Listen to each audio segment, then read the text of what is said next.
Hi, I'm Johnny. I'm a globalist artist ambassador for FENIX360, and I'm joined today by the writer ERIC FALVEY. Hey, Eric, how you doing, man? Good, John. How are you? Oh, man, I'm great. Happy Christmas Eve, and thanks so much for being with me today. And I'm looking forward to sharing, Eric, some of the writing journey that you've experienced in your career and some of the work that you've developed. If it's cool, I'd like to share some of the cover art and get your insights about uh, the book of Roderick, Medieval Mayhem, and then also Absolutely. the ties that bind. So is that cool if we do that now? Absolutely. All right, let's tune in to Eric Falvey's work.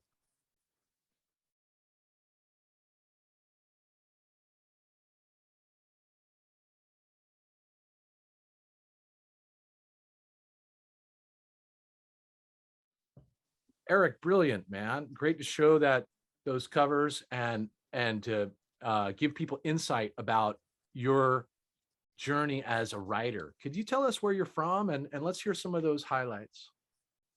Yeah, I'm originally from a little sleepy town called Jonesboro, Maine. Huh. I reside in Los Angeles, where I work as a screenwriter.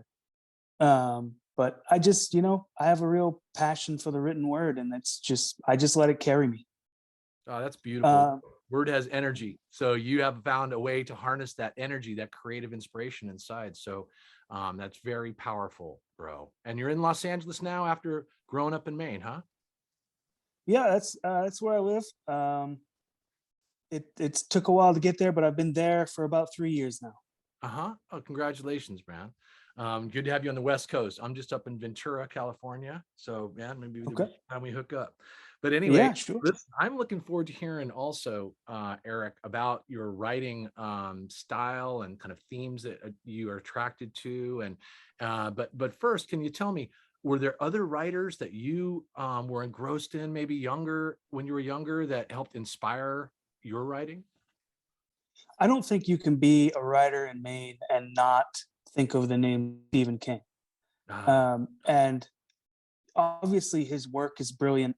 Um, he's a brilliant man in general. I think what a lot of people don't realize, though, is outside of the entertainment industry and outside of writing books, just how good of a person he is.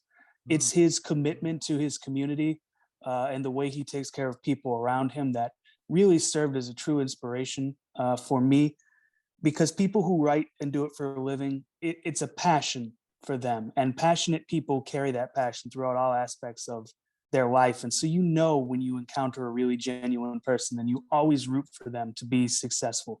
And he's just someone that sort of exemplifies that sentiment to me. that's beautiful, Eric. You know what I mean? That positive vibration, that lifting another up and seeing within them the divine spark that they are, the unique creative being. And so I love it, giving Stephen King that cred. And certainly you're actually still a contemporary of his, because he's still producing work, as are you. Are there any authors that you that maybe have past, older influences that may have helped you develop some style?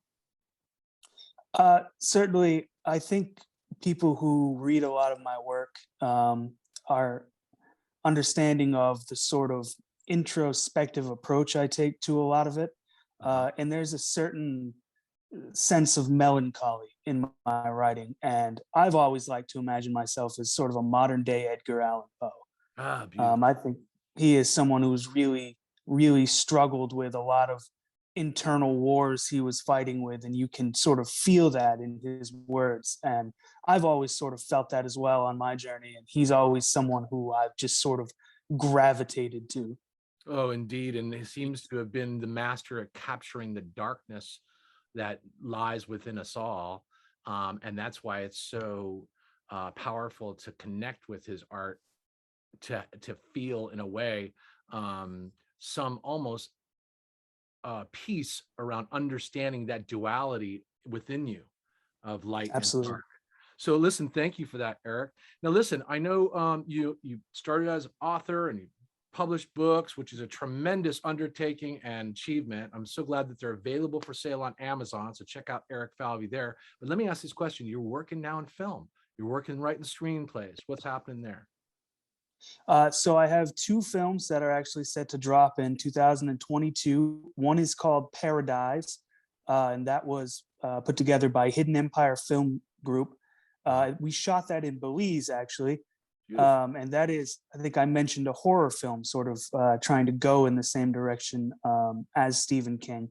Uh-huh. And the second film is called Pax, and that is sort of a more urban, low budget film that takes a look at the sort of criminal underbelly of the legal marijuana market that people seem to overlook. I see. Well, that is going to be really exposing and interesting, and certainly on top of mind right now with the issues around marijuana legalization. Half of our states recreational and medicinal is available. It's interesting, but what you're pointing out is this this kind of transformation that's underway that, as you say, still has the underlying criminal element that is still, kind of empowering it regardless of its attempt to become legitimate, etc. Right? Right. There Correct. there are growing pains in that industry, and we'll see as they develop. But I think it's doing a world of good in terms of being able to offer this alternative healing opportunity through cannabis. So at any rate, we'll see how it plays out. But I'm glad that you're underpinning it in your film coming up, and we're looking forward to tuning into it, Eric.